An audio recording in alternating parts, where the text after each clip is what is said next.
Oh, a couple of announcements. Next Thursday is Geshe's last teaching with us. So on Friday morning, turn on a couple of lights back there.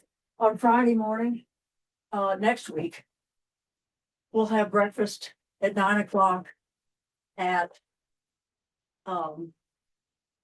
Farmhouse. Farmhouse. Thank you. Names. At Farmhouse Cafe, and anybody and everybody is welcome to come join us. Not tomorrow, but Not tomorrow, a week from tomorrow. okay. And the other thing for you all to mull is, you know how we used to have a break in the middle for about 15 minutes, where we could talk and hang out and eat and have a little break. It was a really nice social time that we haven't done since COVID. So I want you all to think about it. It does mean we get out of here about 15 minutes later, and it's dark now, and it'll be dark. Yeah, it's good. It's dark. So think about it, because if we want to do that in the future for the winter, we can, because it's such a nice thing to do. But if everybody wants just to go home and get out of here quicker, then that's what we'll do. So just mull it and let me know what you think about it. Can I just bring this something up? No. Our dear friend Patty Rogers died Tuesday, 2 days ago. She was in a hospital in Denver. Who? Patty? Patty, you know Patty. Yeah, yeah. Is this our Patty? Yes. She passed away? Oh, She passed away on Tuesday night. let's get on the list. Yeah. I put her. Thank you. Okay. Oh, thank you for telling us. Yes, Yeah. thank you. Yeah. Oh, And will you let us know if there's a service? There is a service, but I don't know when uh-oh. Bill is. No. Uh-oh. Well, we've got you in a little bitty box and Janet in the whole screen. So I'm not sure I know how to fix that. Family. She, You have a son. No.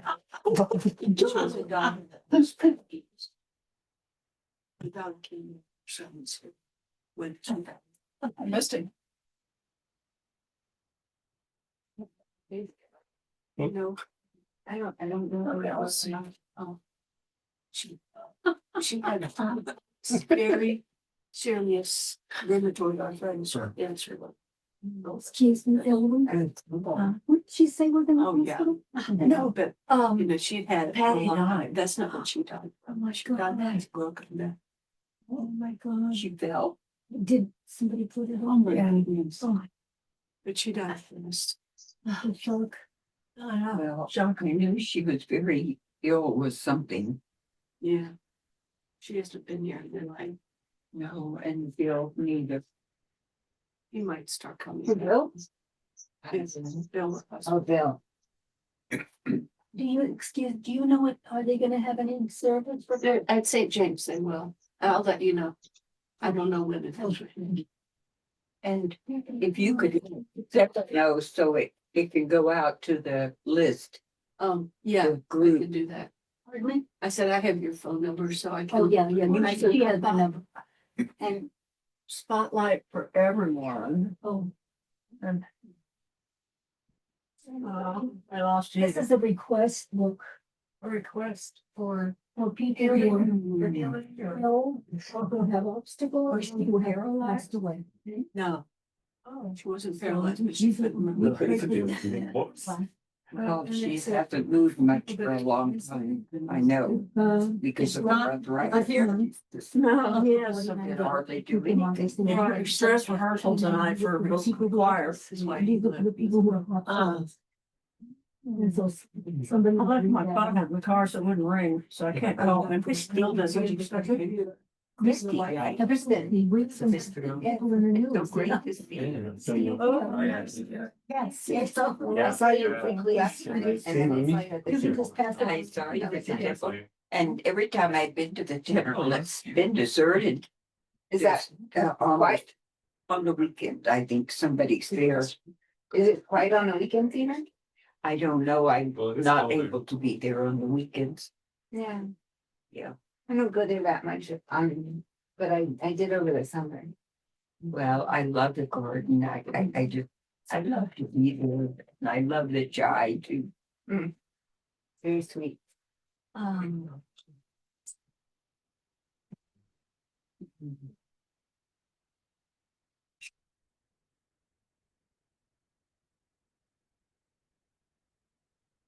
Do you want me to lead the cruise or do you think you can do it both? If I'd rather be able to get Geshe on here. Most important thing. If you need. Okay. I just want to ask you a quick question. You know, so Patty transitioned, and I was reading or studying that it's a time to celebrate. Did you feel something like that? You know, she's going into a new life. Is that something that?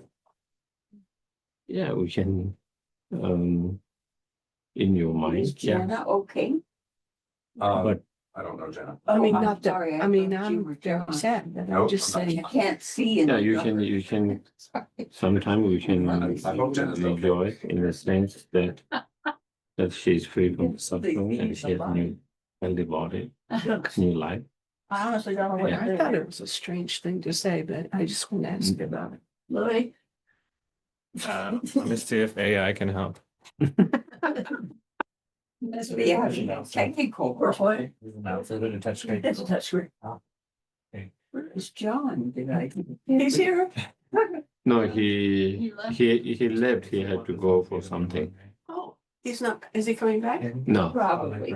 We reach out all of these. he's not coming today. I don't know where he went. There you or go. why. Got it. Yeah, yeah. And. That spotlighted you. Okay, there's Geshe. So we're, thank you. Thank you, AI. Thank you. It's. That's why we need a lot of young people Yes. to fix all these technology things. I'm good.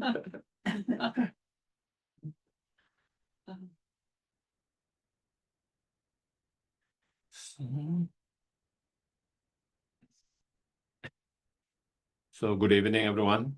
Good evening. Thank you for joining again. Again, we will start with a short breathing meditation, watching the breath mindful for a few moments.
then we can think,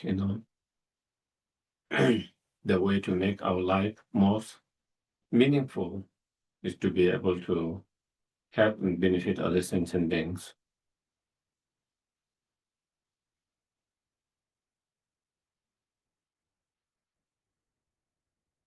And in order to be greatest help, benefit to each and every sentient beings, I must achieve my highest potential, fully awakened state.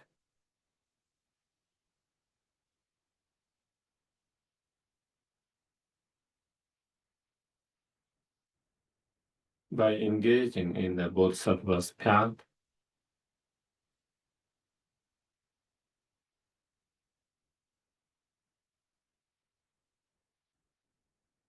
in order to enter and engage in both of path, we need to study and learn about them. Therefore, I'm going to listen, not to listen, whatever I find helpful, beneficial, that I will try to implement as much as possible.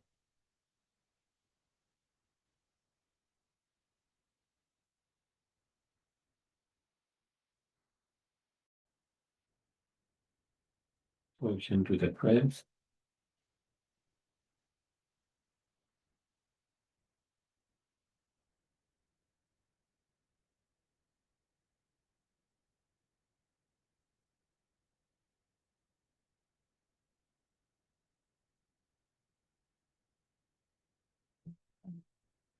You want to read them? Praise to Shakyamuni Buddha 3 times. To the founder, the cause destroyer, the completely perfected, fully awakened being, perfect in knowledge and conquer, Sugata, knower of the world, supreme guide of human beings to be attained, teacher of gods and human beings, to you, the completely and fully awakened one, the endowed transcendent destroyer, the glorious conqueror, the subduer from the Shakya clan, I prostrate and make offerings and go for refuge to the God of the endowed transcendent destroyer, the one long beyond, the focused prayer, the completely perfected, fully awakened being, perfect in knowledge and in conduct, Sugata, knower of the world, supreme guide of human beings to be tamed, teacher of gods and human beings, to you the completely and fully awakened one, the endowed transcendent destroyer,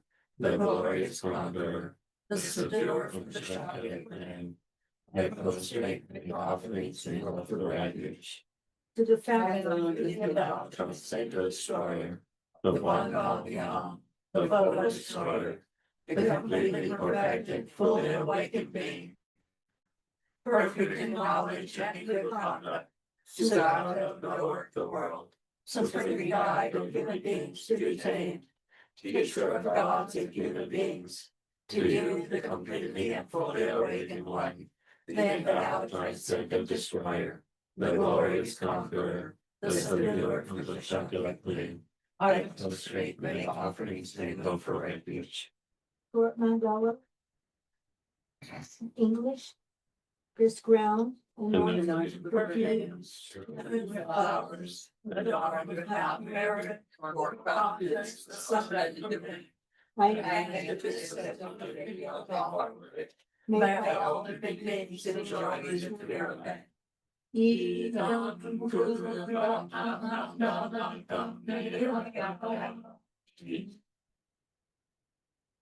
taking refuge in generating bodhicitta, once in English and twice in Tibetan. I go Over every time heightened to the Buddha and God, supreme assembly. By the merits I create through listening to the arm, and I become a Buddha in order to know all sentient beings. Ganden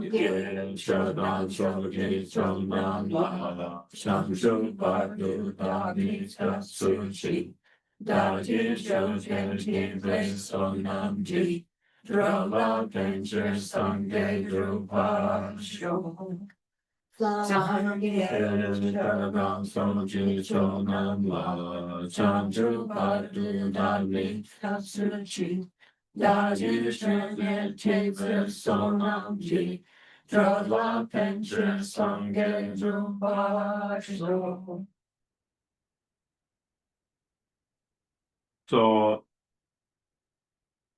for the next 2 weeks, today and next last week, we'll talk on this particular practice that you find in Tibetan Buddhisms, which is again based on the earlier Nalanda traditions, the Guru Yoga. So that has been one of the subjects that have been requested to talk about. And, in Guru Yoga is one of the very important part of the practice in all Tibetan lineage, and the main figure of the Guru Yoga might be slightly different in different lineage, each of them will focus more on their founders, and so in our lineage, is Lama Tsongkhapa, who's the founder of this lineage. And again, there are many different Guru Yogas,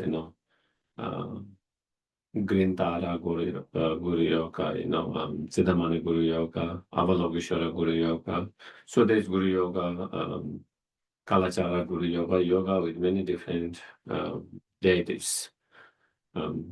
But the Guru Yoga that we are going to discuss is particular with Lama Tsongkhapa, and also there are many different versions of Guru Yoga in Lama Tsongkhapa, and these are the shorter versions known as Ganden Lha Gyama.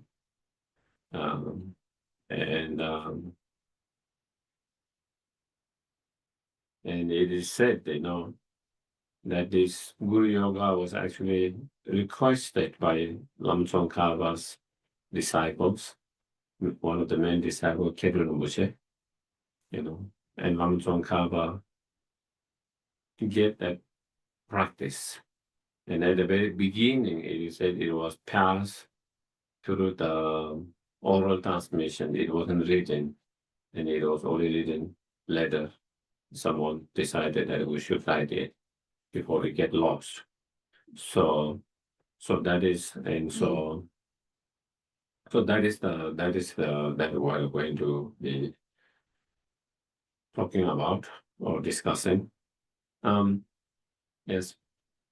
Are you saying that this lineage of Guru Yoga started with Tsongkhapa, or Tsongkhapa started all lineages of Guru Yoga? Was this? No. Okay. When we engage in our lineage, when you practice the Guru Yoga, then the main figure of the Guru we visualize in the form of Lama Tsongkhapa. In Nyingma, they visualize Pema Sambhava, Guru Rinpoche, when they do the Guru Yoga, especially when they do the specific what we have this practice called preliminary practices, and one of those preliminaries is Guru Yoga. And when you do the Guru Yoga in each of those lineages, the main figure in the merit field, then that changes, and in our it becomes Lama Tsongkhapa, and so therefore this practice is based on that. Again, of course, there is this particular formal Guru Yoga, but again, the main Guru Yoga is not just reciting the prayers or the mantras, all that, but is cultivating a sense of strong, faith and respect towards your gurus, towards the Guru, so that is, as is explained in the Lamrim, training the mind, in the practice through the thoughts and the actions, and in from the thought, by recollecting all the positive qualities, then we try to develop strong trust, faith, And by recollecting kindness, then we develop strong respect. And that is the main Guru Yoga. But again, in order to help to have that strong feelings, then we use those visualization and the practice, to combine that. So then Lama Tsongkhapa, just to talk few, of course, there's a big biography of Lama Tsongkhapa, even if one is interested. There are many kinds of biography of Lama Tsongkhapas.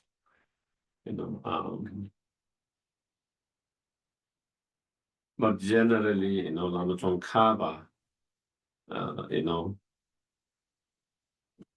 was born in Tibet, around 13th, 14th centuries, and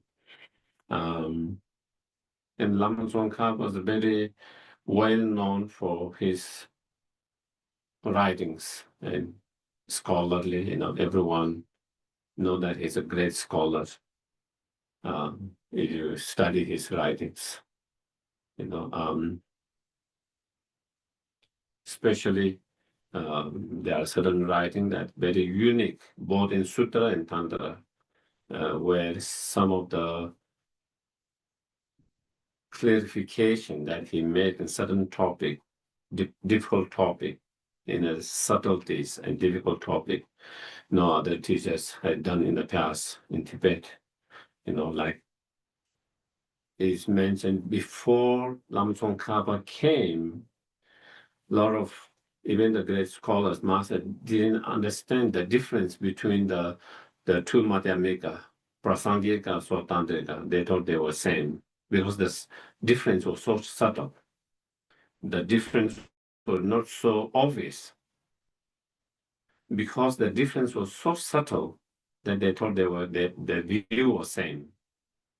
But again, it is Lama Tsongkhapa who clarified that they do have a different view on emptiness and the subtlety, because the subtlety was so, and so that also in Tantra, when it comes to this practice of, especially the practice of illusory body, how to achieve illusory body, then again, the details and the subtleties that he go in his writing, again, you don't find in others' writing. So those are some of his contribution, among many others. He wrote 18 volumes of on different subjects, philosophical, non-philosophical, both in Sutra, Tantras. Some of them have been translated in Sanskrit, from Tibetan to Sanskrit, and His Holiness Dalai Lama says, there was one Indian scholar, great Indian scholar, he wasn't Tibetan Buddhist, but he was a Buddhist scholar and practitioner Indian, expert in Sanskrit and Mahayana, who was very, very professor, and once His Holiness Dalai Lama, showed him one of the writing of Lama Tsongkhapa that was being translated in Sanskrit, we call Tanya Leshin Yingbo. It is eloquent explanations of definitive and interpretive meanings. That is what is the title of that. And in that, Lama Tsongkhapa explained very detailed about the view of minority schools first, and even in minority school, there is certain concept that has already been popular and known, but there was one particular which again many other scholars, master didn't show that, but he also came with that. And then also there is a middle way school, South Tantrika and Prasanga school, he explained. So that writing is known as one of his greatest writing in terms of sutra, unique and kind of his kind of. So that has been translated, and His Holiness showed to this Indian scholar and say, "What do you think?" You know, and he studied, he read, he studied, and Dalai Lama asked him, "Can this author who wrote that, can he be compared with some of the great Indian Nalanda masters?" And Dalai Lama said, this scholar said, not only he can be compared with one of those Nalanda masters from his guiding, he can be one of the greatest, among those many great Nalanda scholars and masters, he can be among one of those greatest one. And again, it is from someone who is not a practitioner of Tibetan Buddhism, but so anyway,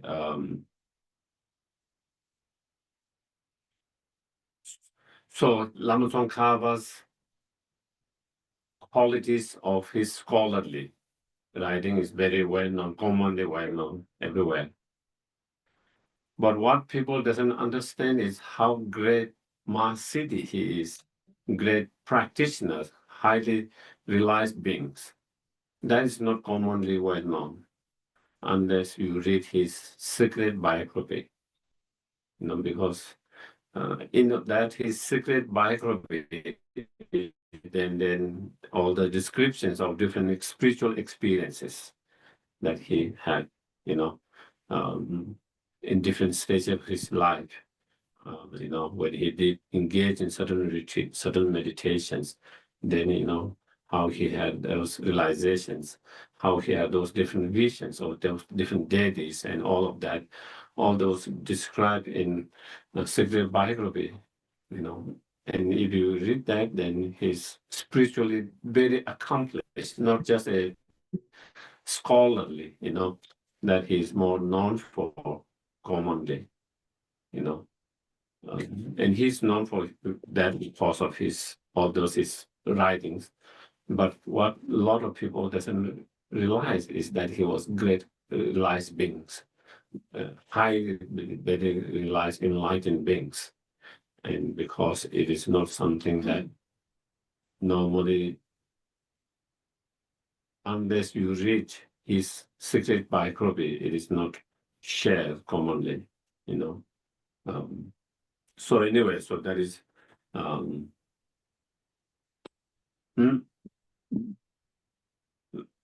so that is so where this practice is related to that Lama Tsongkhapa Guru Yoga. Okay.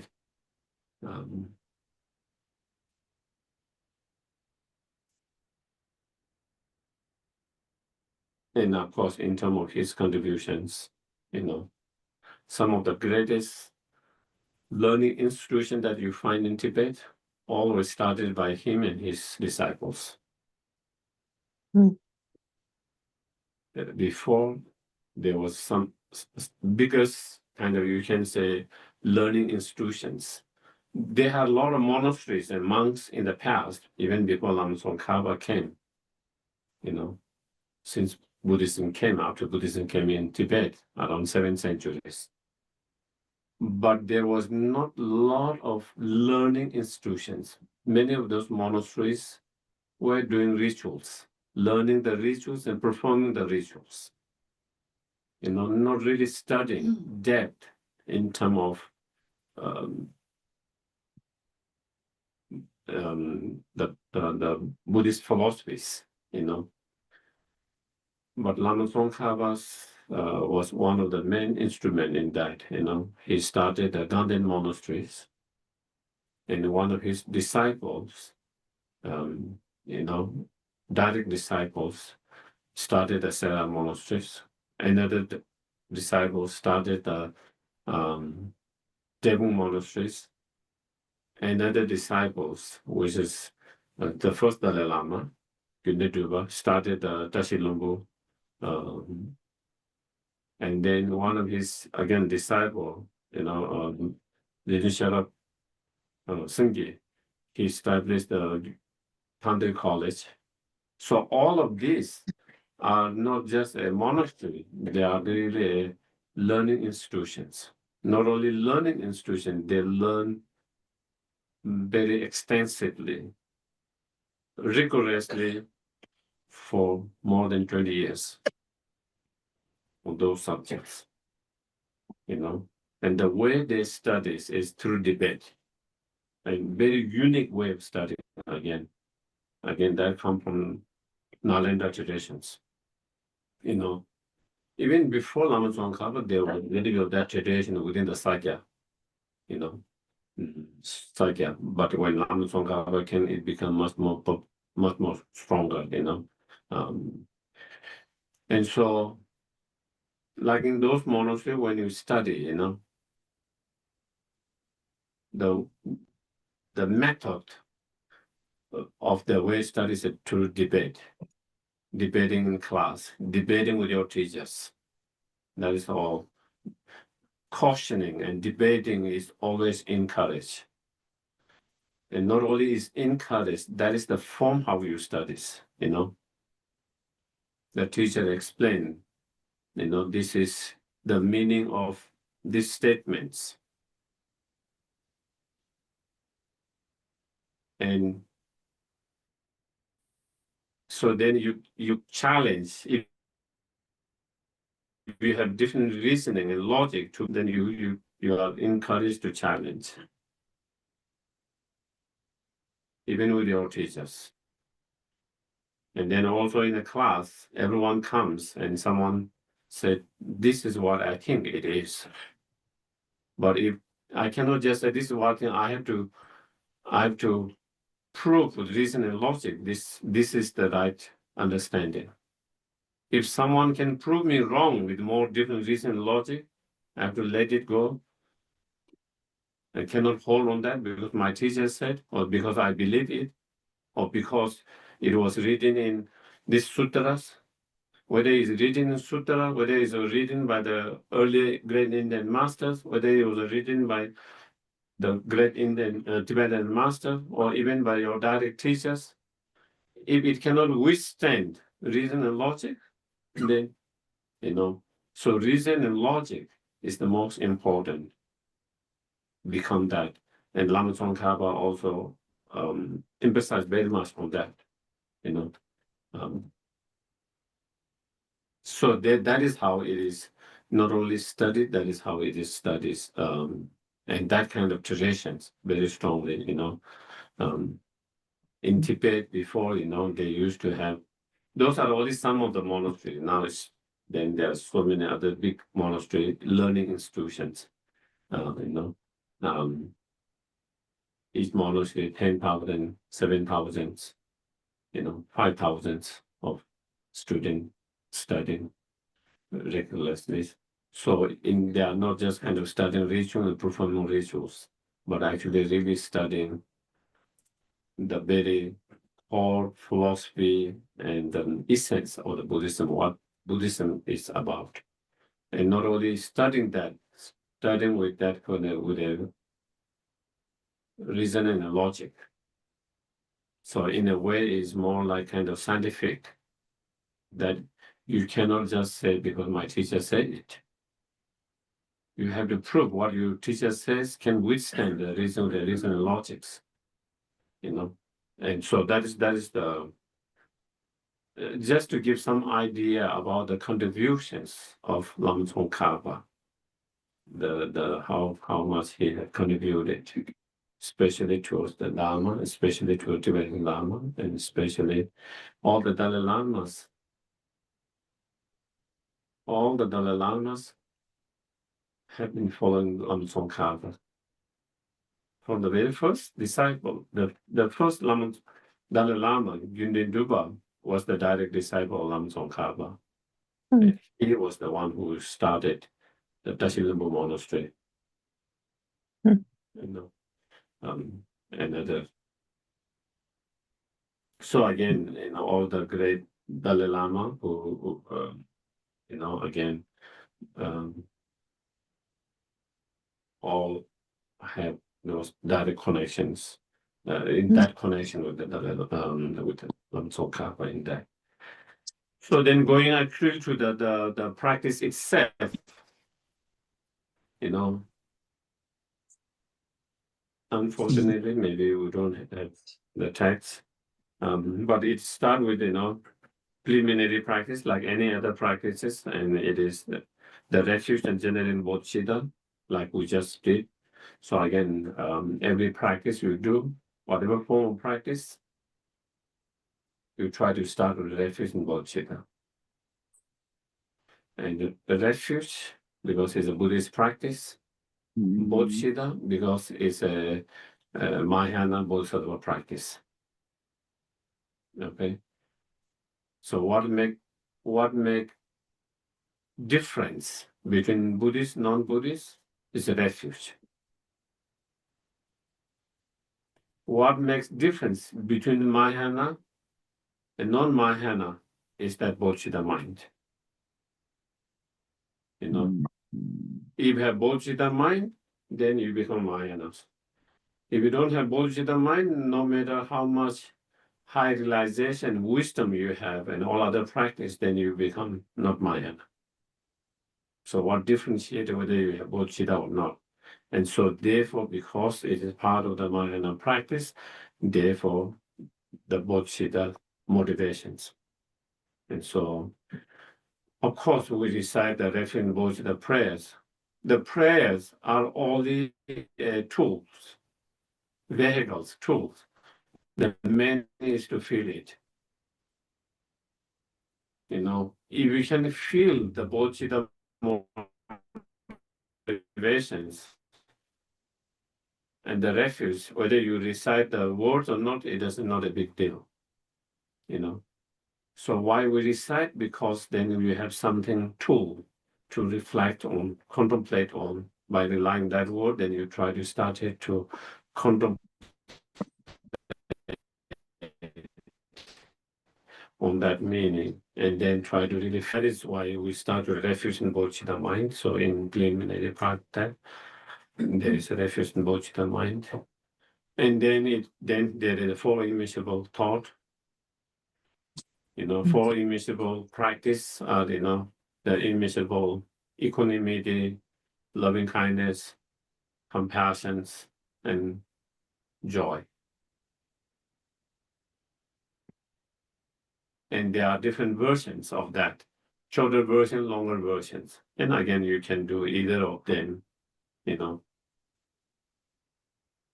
Shorter versions, as again you are aware, you know, may all sentient beings, you know, have happiness and cause of happiness. May all sentient beings be free from suffering and cause of sufferings. May all sentient beings, you know, never be separated from happiness, that's free from sufferings. May all sentient beings abide in equanimity, free from being attached to some and having a anger towards some. So those are four immeasurable. Okay. Again, we recite that, but again, we take the time to really feel them. It's not just reciting. Yeah. As I mentioned, these are just the words are just a vehicle. As one of the Tibetan masters says, the word is like someone who needs a stick to walk. Is a tool for able to walk. Same. Yeah. The word is like that stick, and the person is like the meaning of that word. That is you reflect, contemplate, and really feel it. So I think that is where the formula. Then if you do the longer versions, you know, then you know how wonderful if all sentient beings were free from have happiness and cause of happiness. May they all have happiness and cause of happiness. I myself will lead them to happiness and cause of happiness. And please, Guru Deity, bless me to be able to do that. So then you apply that same to all of them. So that is more longer version, you know. So whether you do the longer version, if you have time, you can do longer version. If you don't have time, you can do the shorter versions. And with that, for immeasurable practice, again, it support the bodhicitta mind that you have already actualized. You know, the bodhicitta mind to sustain, retain that, and so that is formidable. Okay. And also, you know, if you want to do Tonglen practice in relation to fallen immeasurable, you can also do that, you know. You know, while you wish them all the happiness and cause of happiness, may they have all the happiness and cause of happiness. While you recite that, you can imagine it, you know, breathing out. As you breathe out, you visualize breathing all your virtues, all your happiness, all your goodness in the form of happiness. And then they receive happiness and cause of happiness. So you can do that. When you recite, may all sentient beings be free from suffering and cause of sufferings. While you recite that and you breathe in, and as you breathe in, you imagine and visualize taking all the suffering and cause of suffering on yourself. And then being free from the suffering and cause of suffering. You know. And same with equanimities, you know, you take on all the discriminating mind, which is the root of not having equanimities, you know. Because while you recite, may they all abide in equanimity, free from attachment and angers. So then again, you visualize as you breathe in, taking all the discriminating mind of anger and attachments in yourself. And when you breathe out, you can visualize sending them the mind of equanimity. And they're all receiving that equanimity. You know. And same when you do the joyful, immeasurable joyfulness, as you recite, may all sentient beings may never be separated from happiness that's free from sufferings. While you recite that, and while you breathe out, you visualize again sending all your virtues, all your happiness, all the positive quality in the form of light and white energy. And the moment they receive, then they receive this, you know, immeasurable joy. And so you can also integrate immeasurable with the online practice. You know. And sometimes you can just do that practice, you know, for 10 minutes, 15 minutes, 20 minutes. But when you are doing more longer practice like that, then you don't have to spend so much time. Yes. I started doing that meditation every night, and it's changed my life. Really, and I just want to encourage everybody to do it.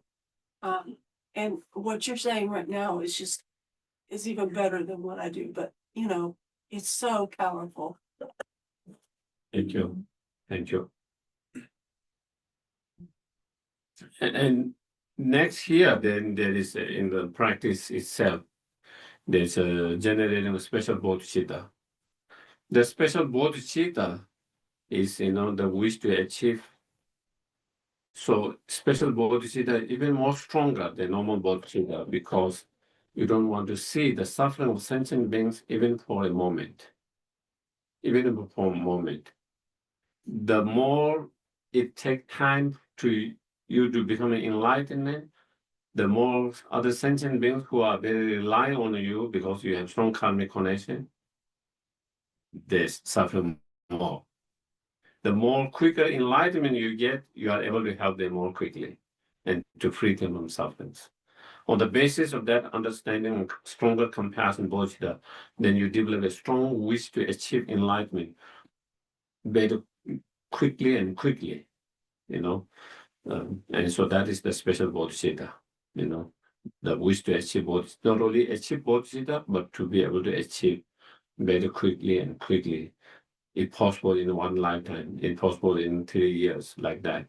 And that is not driven by selfish attitude or I want to become achieve enlightenment quickly for myself, but by understanding that there are so many sentient beings that have a strong karmic connection with you, that you can be a great benefit to them, and they are suffering now. But if you become fully enlightened quickly, the more quickly you become fully enlightened, the more you are able to help them more quickly. So driven by that stronger comparisons, so that is what generating special bodhicitta, where it says, for the sake of all mother sentient beings, I shall quickly in this very life actualize the state of pre-mortal Buddha Guru Deity. So that is the special bodhicitta here. And then the next is and then also there, yeah. I shall free all mother sentient beings from suffering and lead them to the greatest bliss of Buddhahood. Therefore, I shall practice the profound path of Guru Deity Yoga. And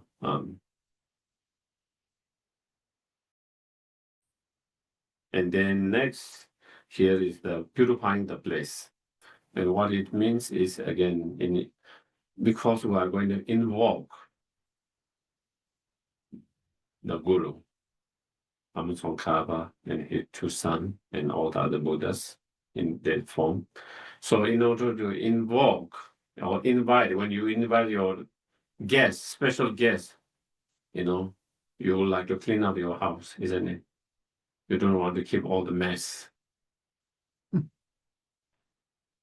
While everything is a mess, I don't think you will invite your guests, If there's so much mess, you will even someone say, I'm coming, please don't come now, let me clean it up before you show up.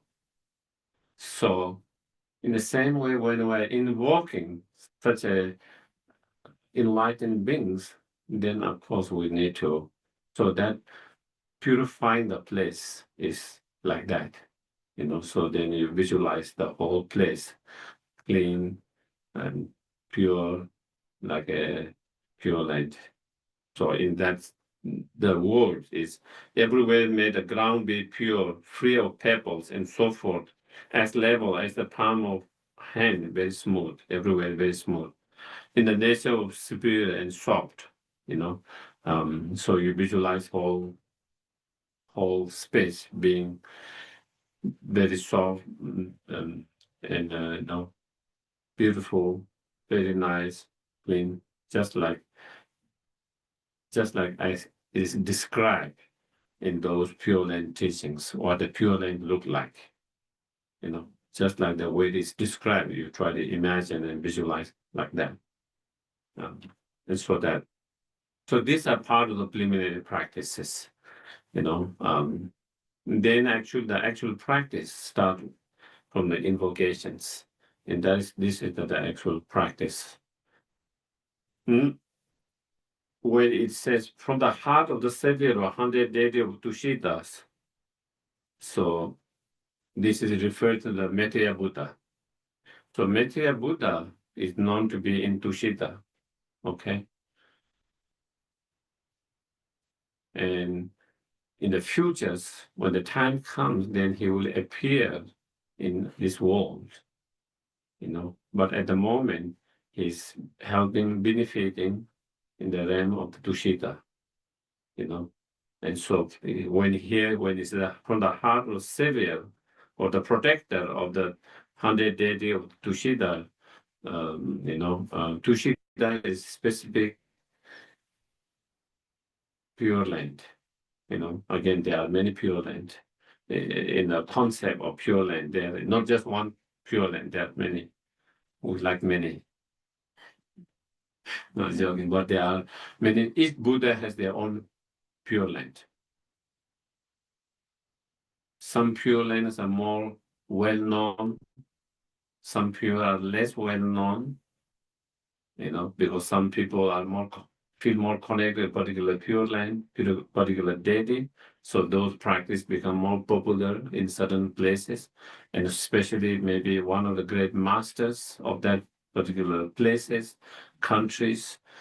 That particular master has strong feeling connection with particular pure deity and pure land, whether it's Amitabha, whether it's Avalokiteshvara, whether it's Tara, whether it's Maitreya, they all, and then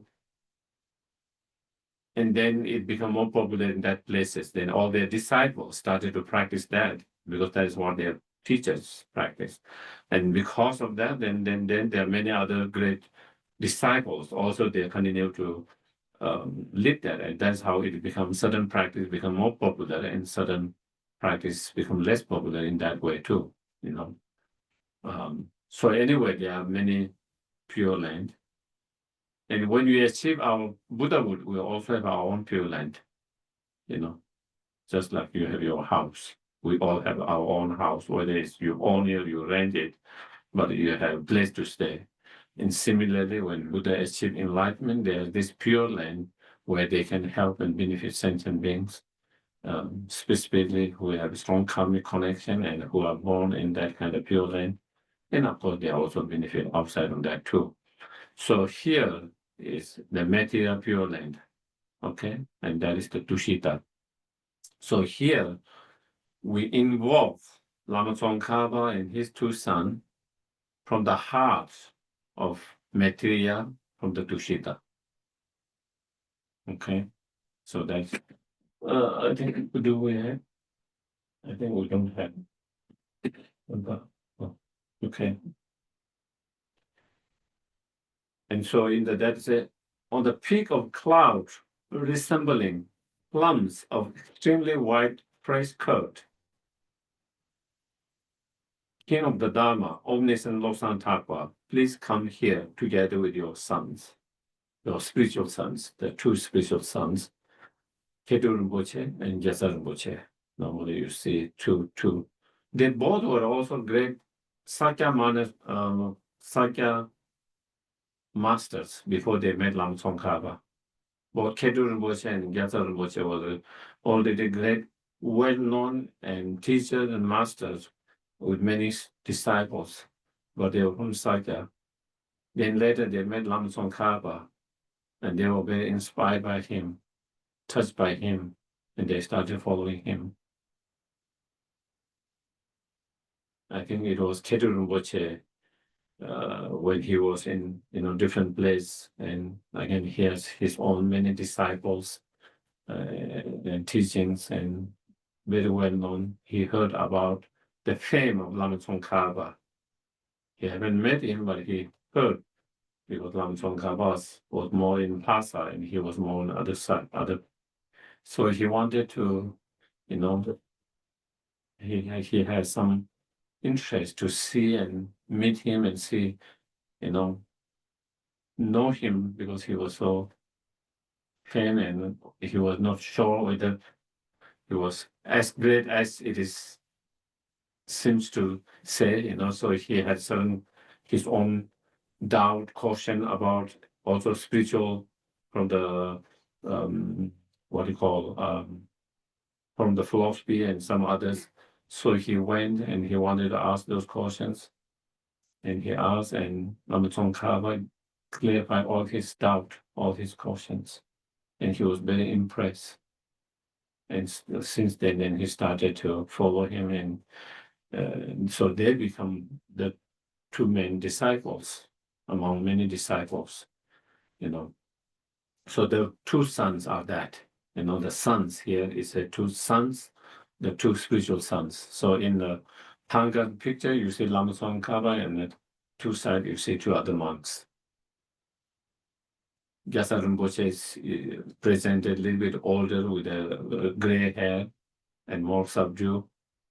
Ketu Rinpoche is a little bit younger, and also a little bit more kind of fearful, one eye looking up, and it is mentioned Ketu Rinpoche was very fierce defender of Lama Tsongkhapa's view. When anyone tried to write against his view, he would started to defend it by his writing or debate, whatever, So anyway, normally in whether in a statue or there is a Thanga, you will see slightly two different Ketu Rinpoche and Gyasa Rinpoche. So those are the two sons. So when you hear King of the Dharma, omniscient Losantapa, Lama Tsongkhapa, his name is Losang Tarpa is his name. Tsongkhapa, Tsong is the place where he was born. And because of he's born from that, then he was given name or nickname Tsongkhapa, So he was known by his name where he was born, Tsongkhapa, that his actually real name is Losang Tarpa. So here the name is given, but normally a lot of people know as Lama Tsongkhapa. The Tsongkhapa is not really his name, but it became more well known. Tsongkha is where he was born in Tibet, in Amdo area, eastern part of Amdo, a specific area of Tsongkha. So here you invoke, as you invoke, then you visualize, from the heart of Metteyya Buddha, the compassion, Metteyya Buddha's compassion come in the form of cloud, white cloud, as is described here.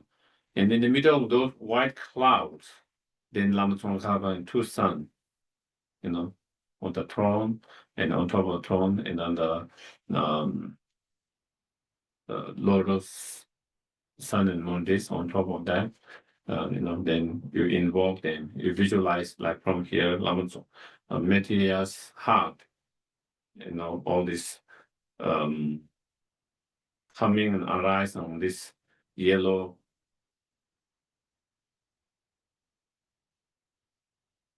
not yellow, white clouds.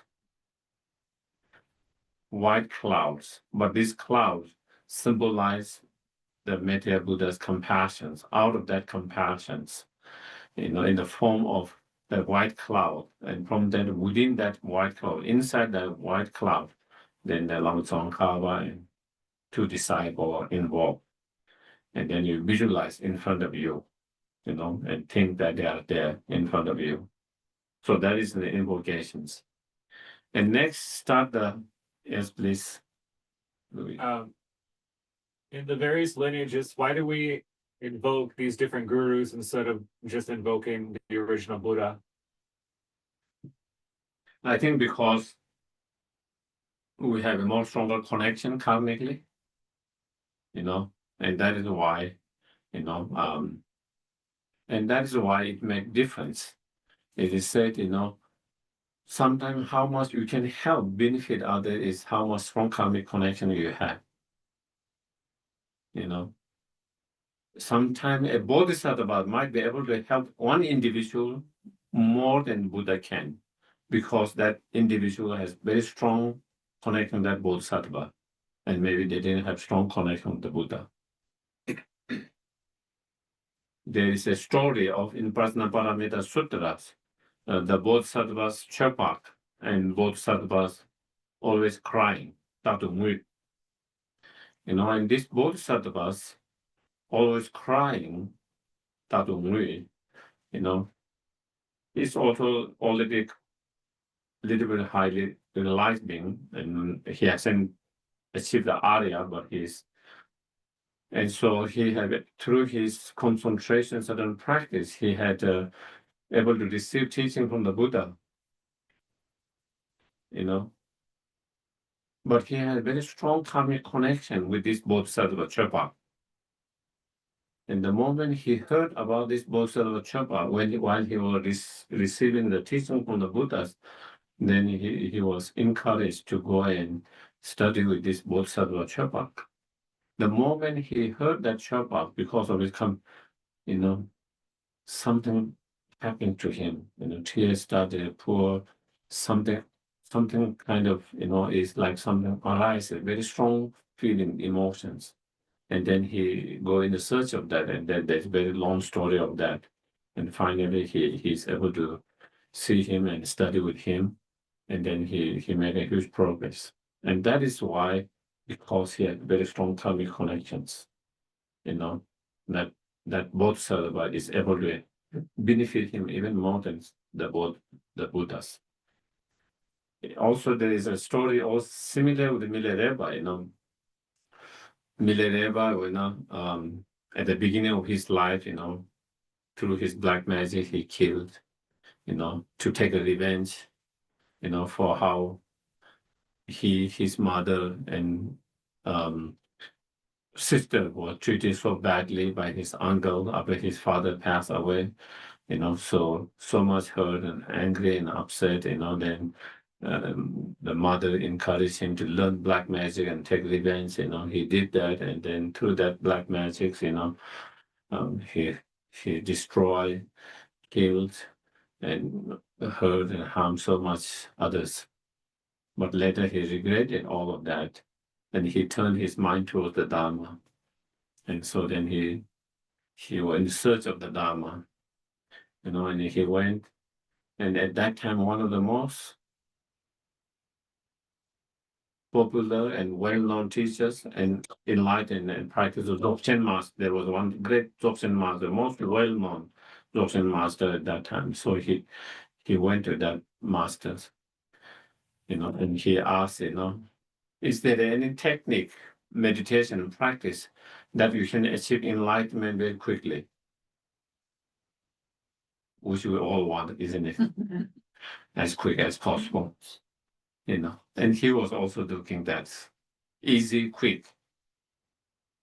And the Dzogchen master said, yes, I have the instructions and teachings and practice that you can achieve enlightenment very quickly. If you meditate in the daytime, you can achieve enlightenment daytime. If you meditate in the nighttime, you can achieve enlightenment nighttime. I have such,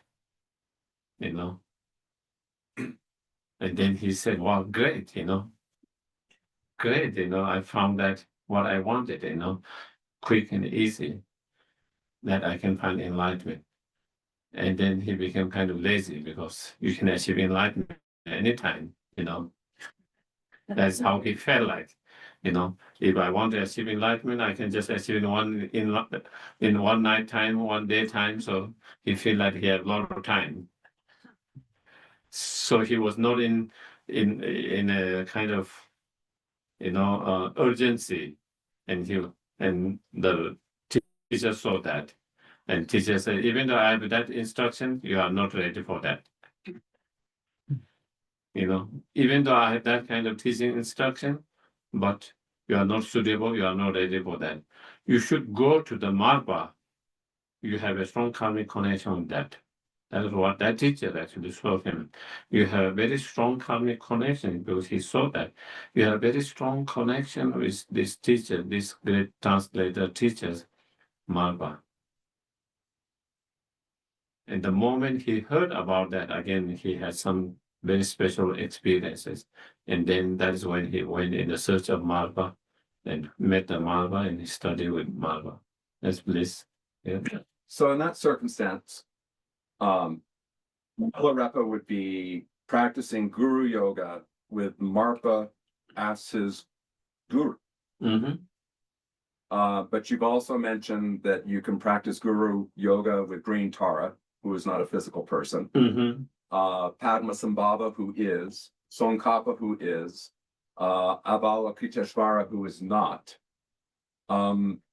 So for me to try to understand, well, what is an object of guru yoga? Because the other things you described sounded more like a lot of analysis and practicing Dharma, and Dharma as being the vehicle that carries you through your yoga. Mm-hmm. So now we're in guru yoga. Mm-hmm. And how does a person find a guru? That's a good question. That's why I asked it. That's a good question, So when in relation to when you talk about Guru Yoga of Siddhamanitara, Guru Yoga of Kala Chakra, Guru Yoga of Avalokiteshvara, all Guru Yoga related, all different deities. In those cases, the way we practice Guru Yoga is that we try to see that particular deity that you feel connected and your root guru, inseparable one. You try to see your root guru in the form of Avalokiteshvara, in the form of Geshe, in the form of Tara, whatever that is. And is your root guru somebody that you have a physical contact with, or is it a set of teachings that like? Normally, yes, in most cases, but it is also possible for some to have even connections. But normally we talk about physical, that you have physical directly, But again, due to some practitioners, due to their previous karmic connections and many other things, it's possible, that one can. But generally speaking, so again, guru, spiritual teacher or guru, in the materials,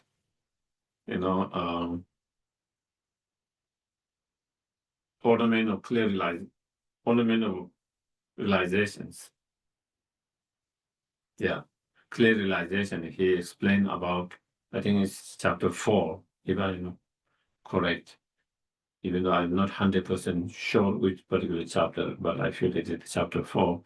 He talked about the spiritual guru or spiritual teachers. And in that, he explained external spiritual teachers and internal spiritual teachers, or the guru.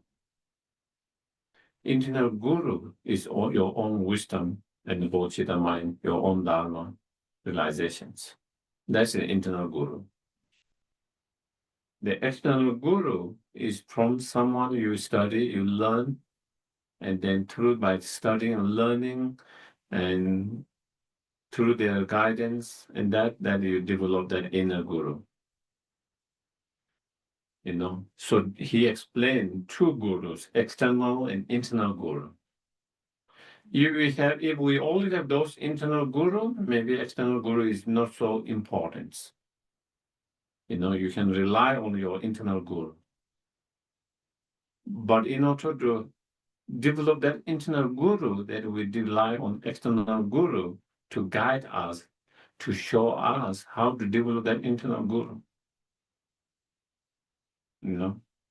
And so that is how to find guru. Then again, different people find guru differently. Some people search for them, they find it. Some people doesn't search the guru due to the karma, and they show up. So it can have different people find guru differently. Some people are not in the search of guru, but they find it. Some people search and they find it. Some people, even they search, they cannot find it. And so again, I guess it depends on individual karma and many other factors. Some people never have gone to search for their guru, but they just found it. And some people actually went in search of that and they found it. Some people went in search and they couldn't find it, unable to find it. So again, I think, and one of the uniqueness of Dharma is also that it's so individual. So all of them is not like one for everyone's. We have different inclination, we have different karmic potentials, we have different karmic connections, we have different predispositions. So many factors come in place. And so yeah, in terms of finding guru, that is how it is.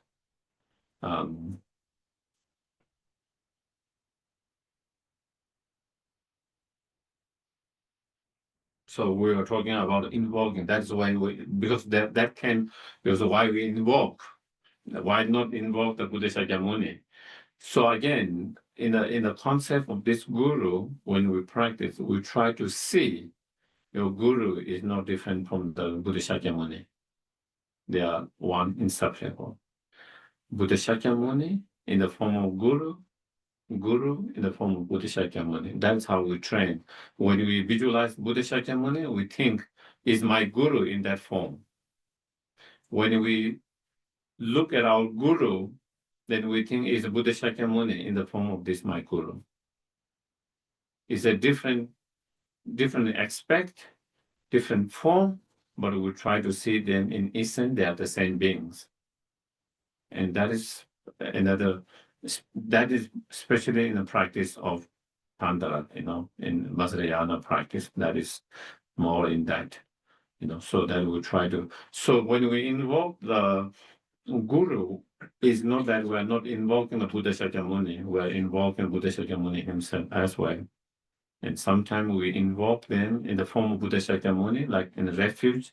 We try to see, in essence, is my root guru, but in the form of Buddha Shakyamuni. Here, when you do this Guru Yoga with Lama Tsongkhapa, then we visualize, is my root guru, but in the form of Lama Tsongkhapa, and who is not inseparable from also from the deities. The Avalokiteshvara, Manjushri, and Vajrapani, who is inseparable from that. So we see Lama Tsongkhapa, your guru, and the Yidam, the deity, all inseparable one. But in these cases, in the form of Lama Tsongkhapa. Okay, so that is the thing. So that is where I was saying the karmic connections. That is why sometimes we try to invoke, instead of invoking in the form of Buddha Shakyamuni or any other, but we try to invoke in that because of karmic connections and because of our direct connections. Again, when we have direct connection, we have that kind of relationship, and then again, it helps to invoke, strong feelings of, faith, respect, and all of that. So that also to help that,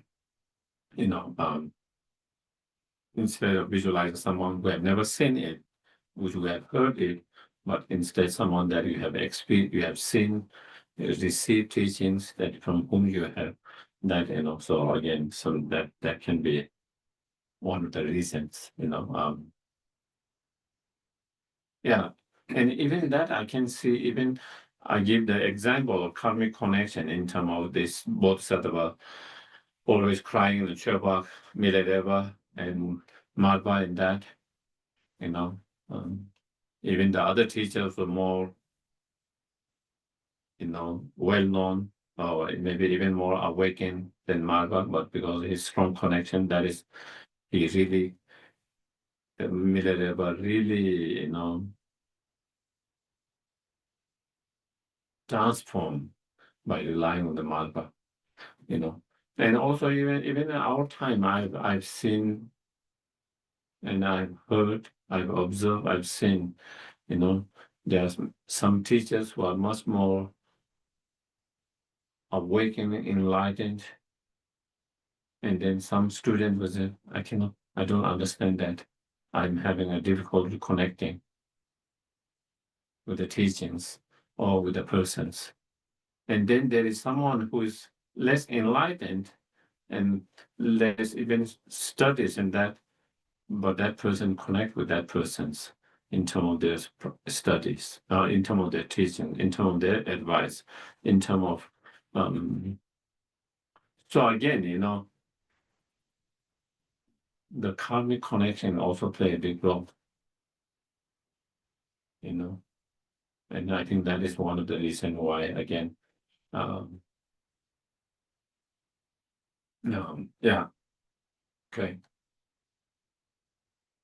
So in this Guru Yoga, like many other practices, in Vajrayana, this is not necessarily Vajrayana. This Lama Tsongkhapa Guru Yoga, this is more kind of Suttarayana.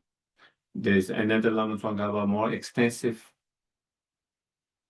Guru Yoga, Lama Chopa, that one is more Vajrayana Guru Yoga practice.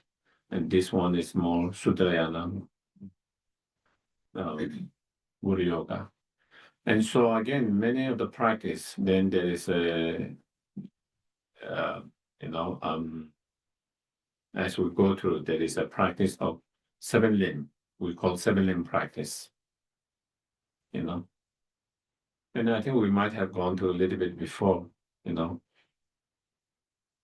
sometimes the verses might be different, but the actual, sometimes there can be many verses with each of those limbs. Sometimes there's only one verses. Sometimes there's only one line with each verses. So again, it can be very short. It can be medium. It can be extensive. It can be very extensive. You have all the choice, depending on your time, depending on your interests, those practice can be done very short, or you can have more medium, more longer, and much more extensive and extremely extensive. So again, here is kind of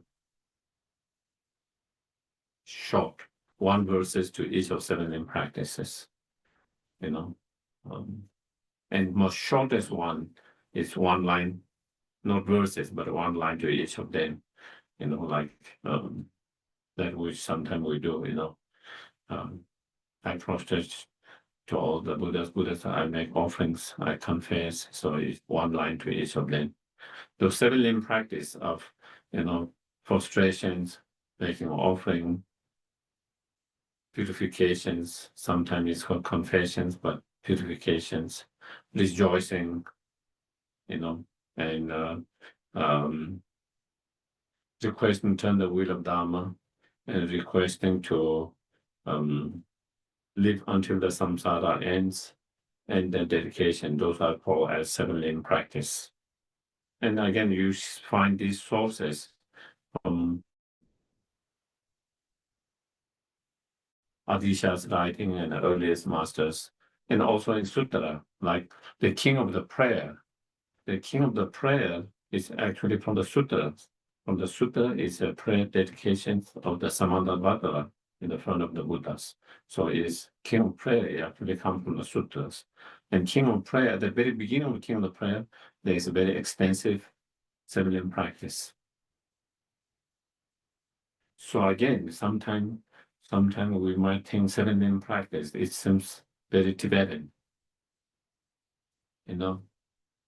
But again, if you go earlier sources, you find in Adisha, one great Indian master, you find in Shantidevas, like in chapter 2 and chapter 3 are on that 7 limb practice, You find in also Nagarjuna's writing, and then Sutra itself, So again, so anyway, 7 limb practice. 7 limb practice are a practice, some of practice for purifying the obstacles, and some of those practice are to accumulate the conducive conditions. Okay, that is the role of those practice. In order to have a spiritual realizations, okay, just like in order to have the growth of the plant, you need many conditions. It's not enough just to have the seed, healthy seed, and you put in the ground is not enough. You need to clear all the obstacles for it to grow and be healthy. Not only that, you need other conducive conditions, the water, the fertilizer, the heat, the light, all other things. Without that, just the seed doesn't produce. Same way, it is explained that in order to have the growth of the plant or spiritual realizations, you need many factors. And one of those factors is the actual meditations, whatever meditation you are doing. That is like the seed, okay? The meditations. Whether you are meditating on emptiness, whether you are meditating on bodhicitta, loving kindness, compassion, whether you are trying to meditate shamatha, whatever you are trying to meditate on to have a spiritual realization. Meditation like the seed, but it's not enough with the seed. You need many other conducive conditions. And that is what in the scripture we use the words, creating marriage. Sometimes I find a little bit difficult to use the word merit, because sometimes in the West people have misunderstanding of that words. And I don't know what others words. So sometimes I use conducive conditions. The functioning of that merit is to gather or to accumulate the conducive conditions. That's what is functioning of that. Purifications is the functioning of clearing the obstacles. Whatever there might be interference, obstacles for the growth of that spiritual realization, clearing that. So all these 7 limb practice, some of them are related to purification, and some of them related to accumulating the merit. And so the advice is practice combining all together. Meditations that is supported by accumulating the conducive conditions as well as purification, and when it all goes together, then you will have a better opportunity or better chance to have spiritual realization and experiences. So that is why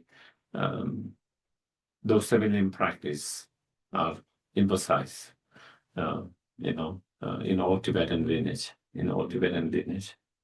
And as I said, not only Tibetan lineage, but also, if you go to earlier Mahayana sources, where there is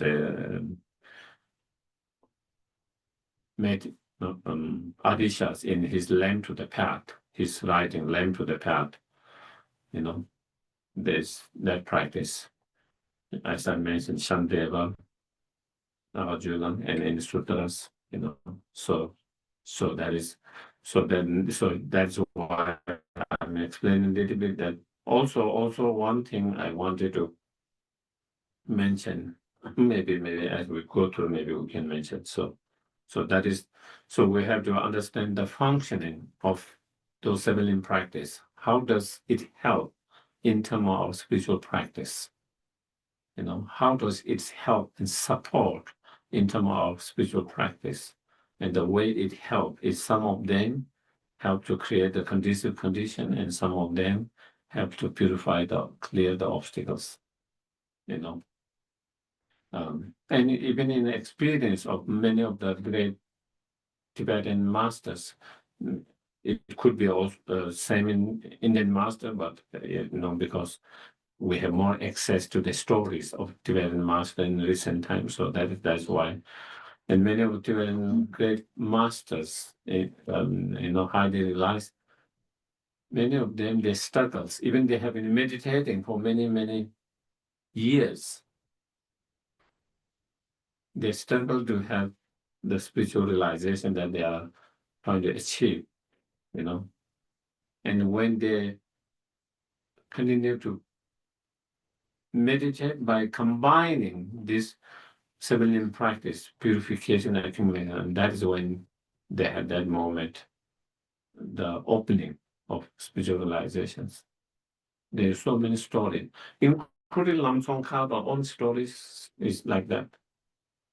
Even though he had been meditating on emptiness, for a long time, he had written about it, he had taught about it, he had meditated for a long time, but still he struggled to have the subtle realizations according to the Prasangika point of view, the emptiness. And when he asked Manjushri advice was try to do this practice, continue to meditate, contemplate, at the same time try to engage in the purifications, try to engage in practice accumulation of merit.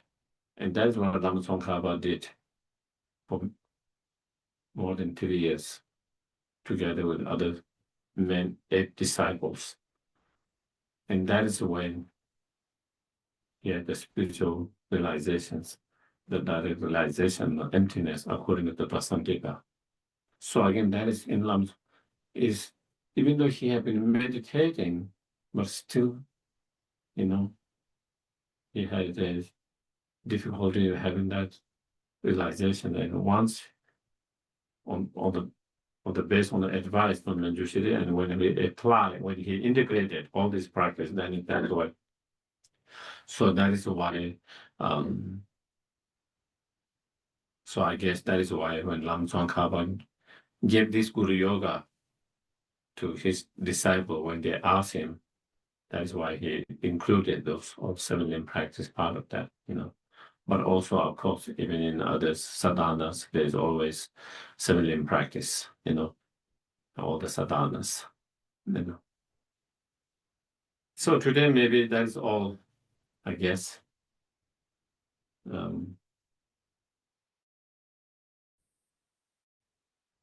Or maybe I can. Does anyone have any questions? So far, any questions?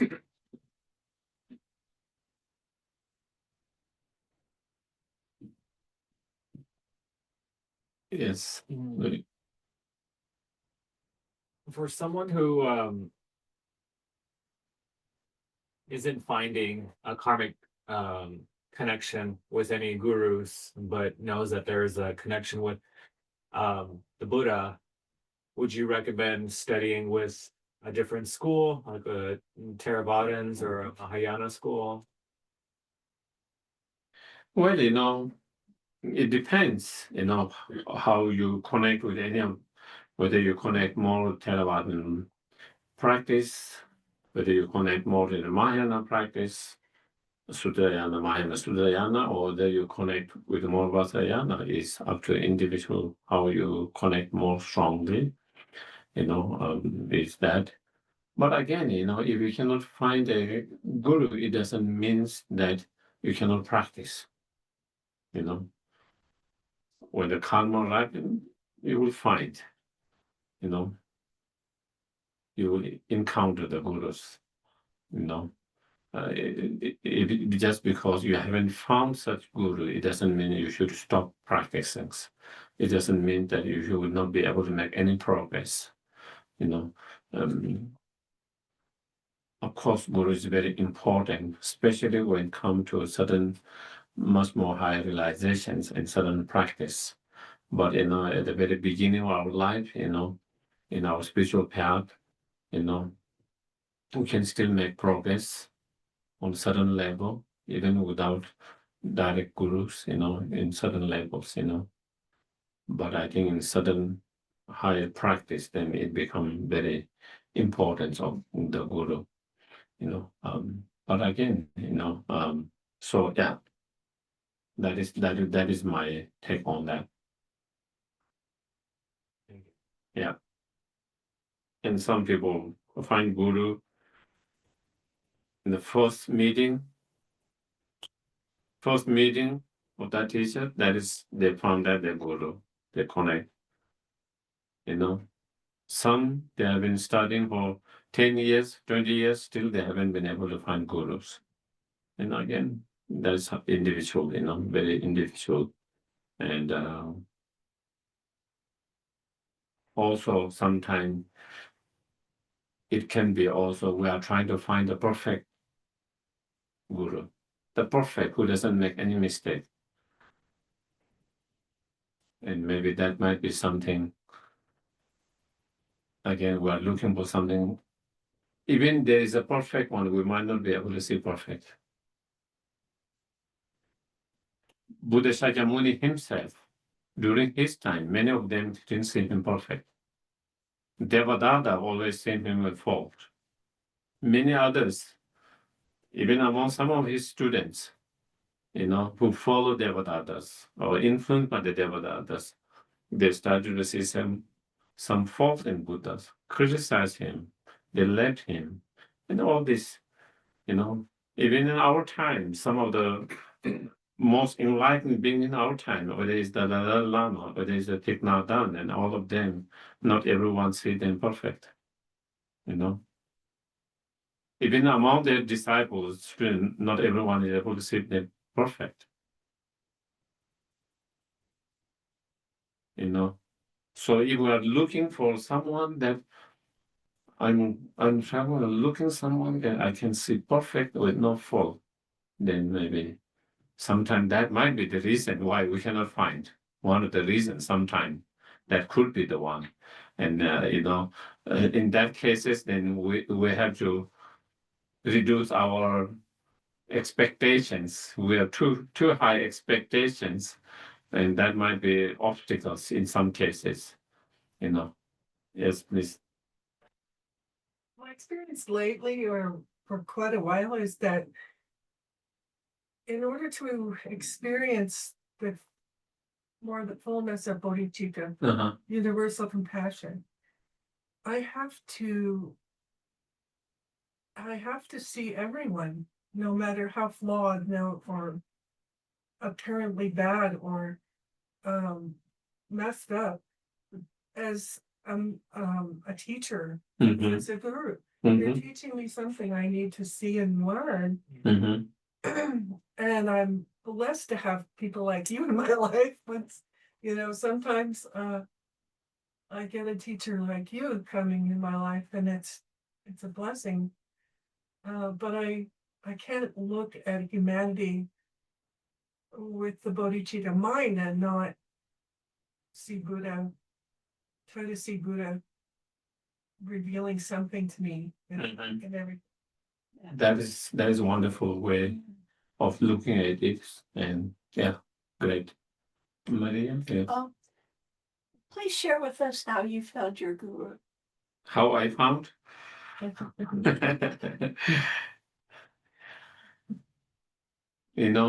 Some of my gurus I didn't found, they found me.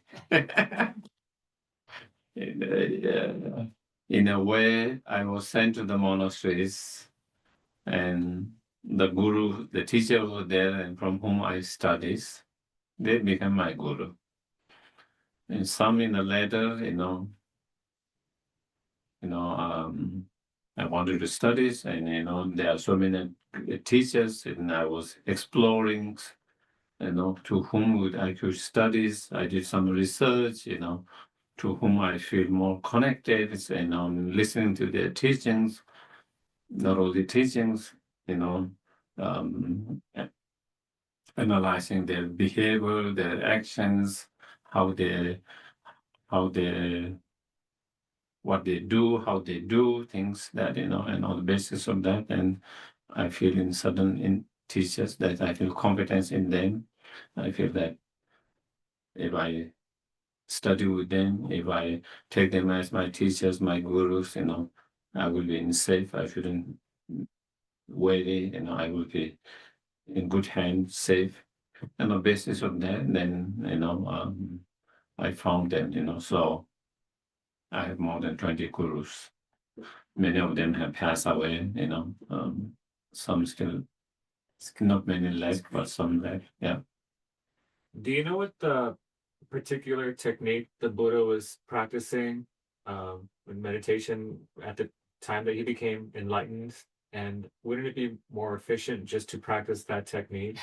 Yeah, that's good questions.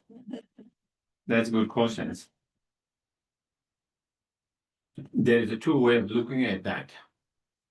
Buddha's stories from Theravada tradition and from Mahayana traditions.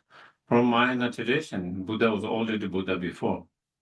So he have already practiced, went through the practice, entered the bodhisattvas for many, many lifetimes, and then he became enlightened, and before he came to this world from the Tushita, he was already enlightened, just like the material.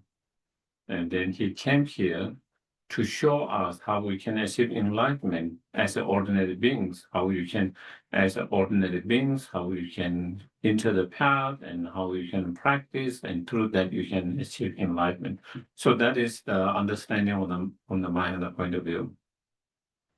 From Theravada point of view, Buddha was bodhisattvas when he came this world. He wasn't fully enlightened Buddha. He was bodhisattvas from their understanding, or their understanding that, in the bodhisattvas in the second path, and then slowly this is his last kind of the last one for him to achieve enlightenment, and then that is where so again, many of those techniques, all of them, they have already learned before from their teachers and guru. It's not like something that they were able to discover themselves without depending on others before. They have already learned the techniques. Even if we read the Dhammakaya Sutta, in that Buddha mentions about how in the past he studied with Buddha Divankara and recollect his kindness. In the many past that he said, this Buddha Divankara from whom he studies, and how this Divankara Buddha predicted that he will be Buddha as a Shakyamuni in the futures. So what it shows from all these minor teachings that they have relied on Buddha himself, rely on those teachers. And also the reason why he mentioned about Divankara Buddha in Dhammakaya Sutta is again to emphasize the importance of the guru, the teachers, And so that is when you talk about three vehicles, helier vehicle, solitary vehicle, and bodhisattva vehicles. And solitary vehicles are again part of individual liberation, just like helier. And solitary realizers are those practitioners on individual liberation path who are a little bit more what you call sharp faculty than the helier. And in according to that, at the time of their achieving enlightenment, not fully enlightenment, but like arhat, then they achieve arhat by not by relying on other guru, but themselves. Solitary is like by themselves, not with others. Here are with many others. But even though they achieve their arhat at the end of their journey, but at the very beginning of their journey, they depend on the teachers. They rely on the teachers. And just as I said before, when we talk about guru, first you rely on guru, external guru. And by relying on them, learning all the method, having all the transmissions, learning the method and all of that, and then you are able to develop your own wisdom. Slowly become your inner guru, and that becomes the one who will guide you and lead you in your further higher journeys. And then you can rely on that. But at the very beginning, we need to rely on in order to have that inner guru. And so I think that is why that, at least, that is my understanding from those that I learned from the Vajrayana, not only Vajrayana, also from the Mahayana Sutras. Yes. Is that true even of the Pratyekaya Buddhas, that they'll have some kind of guru at some point? Yeah, Pratyeka Buddha, that's solitary realizers, that's what I'm saying. Pratyeka Buddha or solitary realizers, at the time of their achievement arhat, they don't depend on the gurus at the last journey before they achieve arhat, and that is how. But earlier they do depend on the teachers, guidance and teachers. That is like the last kind of journey. And from Theravadan point of view, that will be the case for the Buddha Shakyamuni himself. His last journey, achieving this enlightenment in this life, that he didn't rely on guru, but he developed that realization by himself and meditating by himself. But even in Theravada traditions, he was already developed bodhisattvas by the time he came. And so therefore he already relied on teachers and guidance and all of that in the past as well. if enlightenment bodhicitta are innate in us, why do we need a teacher? To discover that innate, just like there might be minds here, but you need some tools or someone to want someone to mention, otherwise you will not notice it. So sometimes to discover your innate bodhicitta, your innate goodness, to discover, and that's what the Buddha is doing. Buddha's teaching is all about that. He's not, he's saying, hey, if you engage in a bad actions, you will have suffering. If you engage in a good action, you will have a happiness. He's not making the rules, regulation. He's just saying, I discover, and now I'm just letting you know that. And same with that. Same with the nature of our mind being empty of inherently existence. It has always been innate that the nature of our mind is innate in that way, but we are not aware of that. And so the teacher, the guru, help us to be aware of that. And then being aware of that, and then working with that, and then we are able to manifest and grow it more stronger and stronger.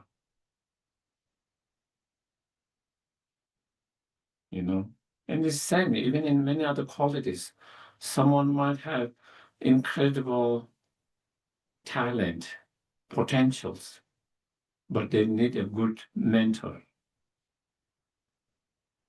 It is not enough. They have this incredible potential and skills and all this that. They're born with all this. But if they don't have a good mentor, they will not be able to utilize it. They don't know how to use it and utilize in every skills, whether it's a sport, whether it's in other field, engineer, doctors, music, whatever. There are certain great children who are born with incredible talent, born with that incredible talent. But to come best of that, they need a really good mentor. When they don't have good mentor, then even they have those talent, they don't reach the top. They cannot fulfill that potential fully because they don't have good mentor. And so that is the case. The potential is there, but you need good mentor to help you to actualize that, and similarly that in our spiritual too. Okay, the dedications. On our prayer list, we dedicate the virtues from listening to these teachings tonight to people on prayer lists everywhere, and for the long life and good health of all of our teachers. But specifically for those suffering obstacles, we have Wyatt, Gilbert, Randwin, Kinnikinnick, and Taryn A. Those suffering illness, Jenny L., Jana, Bill, Geshe, Jimmy Montoya, Emma, Rolf, Phil, Sarah, Rosemary P., and Taryn A. And those who have died recently, Patty and Francis N.